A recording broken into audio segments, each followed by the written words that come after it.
Hi, my name's Nick Burnham and I'm here for Motorboating and Yachting today aboard a used Princess 52. Now when this boat launched in 2013 it replaced the Princess 50, but rather than just a very gradual evolution, this had some quite distinctly different features, and it starts up here on the flybridge. Up until now Princesses had a fairly formulaic flybridge layout. On this one they've changed it. Rather than having a sun pad at the back and then a dinette opposite the helm, what they did with this was extend the flybridge a little further back and then put seating all the way around the back of here. And then up next to the helm you've got another seating area that will convert to a sun pad if you want it. It makes masses more space up here and it makes it a far more usable area. But if you think this is different, wait until you see downstairs.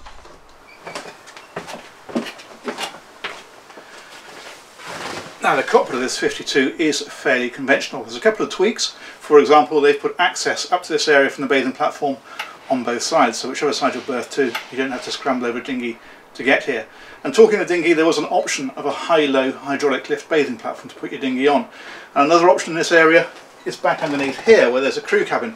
It's just a single berth with a heads, but that's quite an interesting option. If it doesn't have it, then you just have storage in there. But where those changes start coming again is when we head inside. Now these days we're quite used to seeing aft galley layouts, but the interesting thing about this 52 is that this aft galley layout was Princess's very first.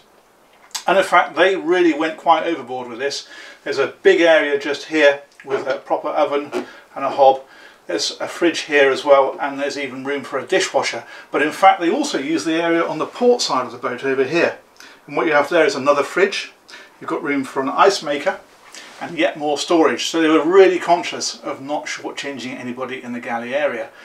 And then as we head further forward through the boat, there's the saloon area. It's a couple of steps up, so it's got great visibility, and it's a really social area. There's a big seating area around a table, and that table will drop and fold to make a coffee table, or lift and open to make a dining area. Another settee opposite, and then the helm further forward.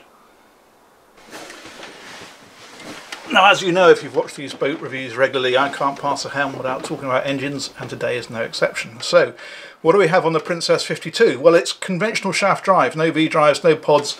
The engines are under the galley floor and the access to them is excellent. There's a big hatch in the cockpit, drop down there, head forward, and there they are. And what you'll find in there is a pair of either Volvo Penta or Caterpillar engines. The Volvo Pentas were the D11s at either 715 or 670 horsepower, and the Caterpillars were C12As at 715 horsepower. And in terms of performance, well, Princess claimed 30 to 32 knots with the larger engines, and in fact I tested the very first Princess 52 that came out the factory. That had the 715s in it, and that was doing bang on 32 knots. But of course that was a clean boat with no gear, so add your dinghy, add a bit of weed on the bottom, and that 30 knots looks entirely believable. Anyway, that's the mechanics. Let's have a look at the lower deck.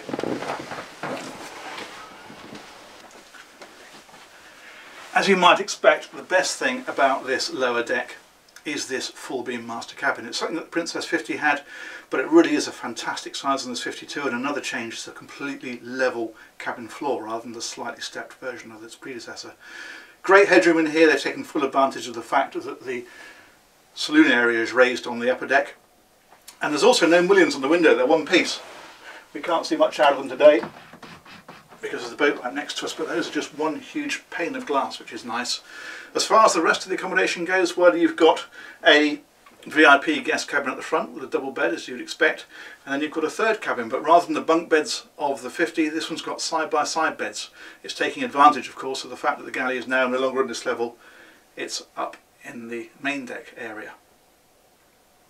As I said at the beginning of the video, this is no update of a 50, this was a completely new boat, and it did very well for Princess. It ran until 2017 and they made 122 of them. And when you wander around this and look at just how much space is on offer, you can certainly understand why.